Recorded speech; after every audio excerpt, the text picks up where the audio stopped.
They tried proceeding straight to the runway and tried landing on the runway.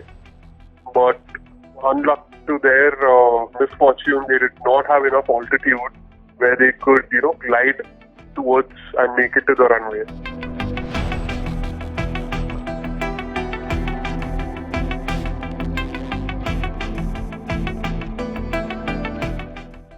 The 320 can approximately, with no wings, fly every 2 nautical miles for every 1,000 feet it falls down. Not falls down, but glides. That's what I would call it. Because without any engines, there is no way you can climb up, but you can still consider gliding, and it lies about 2 nautical miles for every 1,000 feet lost. So in this case, like I think what they were also trying to do, they tried proceeding straight to the runway and tried landing on the runway.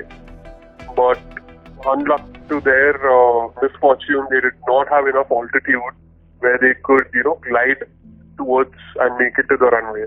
Because they crashed very short of the runway. Exactly. And if you could see, they were going again for the ILS because they were not aware that the engine had rolled back.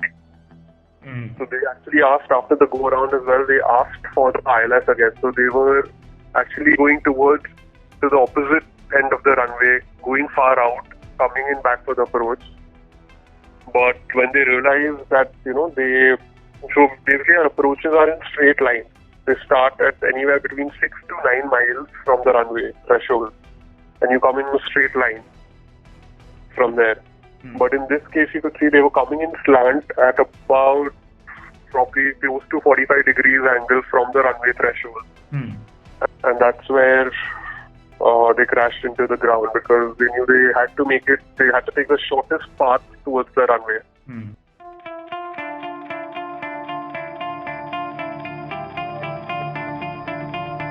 So from ATC record, from the first thing that you so it was like a normal day, like any other flight. They just finished. They were about to finish their flight, taking off from Lahore, landing into Karachi, and till they intercepted the ILS to land, till they shot the approach, everything seemed normal until your first indication that something was going wrong is when you hear the ATC recording and Karachi clears them to land, and while the pilot reads the clearance back, in the background you can also hear what we call a master warning alarm. It was about a minute from where that master warning sound was heard and the aircraft was cleared to land, and till the aircraft went around. Now, so 1 minute what I'm saying is between the aircraft getting cleared to land, the warning coming on, and the pilot announcing to the air traffic control that he is going. But that minute is where you can descend up to an average airliner descends at about 700 to 800 feet per minute.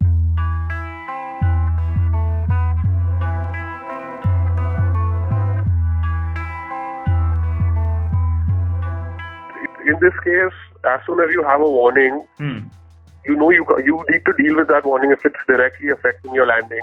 Landing gear not being present is directly affecting your landing. You need those wheels to touch down. You don't have the wheels down. That's what your computer is telling you by a warning. So you do a go around. I also did read an article where it said that the left engine actually touched down first, then the right at about 4,000 feet down the runway, then 5,500. Then they finally decided to execute the go around and come back. So obviously the engine touching down at such a high speed, vertical speed and horizontal speed, did obviously damage the engines, but probably didn't damage it at the same instant. So they had the time where they could again, what we call it is toga power. They put toga power in, they climb back up, and as you increase your power, you're making your engine do more work as well. And a damaged engine doing more work is going to obviously lead to some kind of damage inside as well, and leading to an engine shutdown. It could have been an engine touchdown, but they obviously did not realize that because everything is so happening quick. You'll be sitting in our chairs, cannot really put ourselves in the pilot's position to see what's happening. Yeah, so at that point they thought go around would have been the best option, because maybe they weren't even sure if the gear was down. They didn't know that they actually touched down on their engine. You probably do not have the time to pull your QRH out and go through the entire procedure, because it is quite long, because most of it deals with trying to restart your engine. But again, they did not have the time for that. So you would then assess your situation. If you could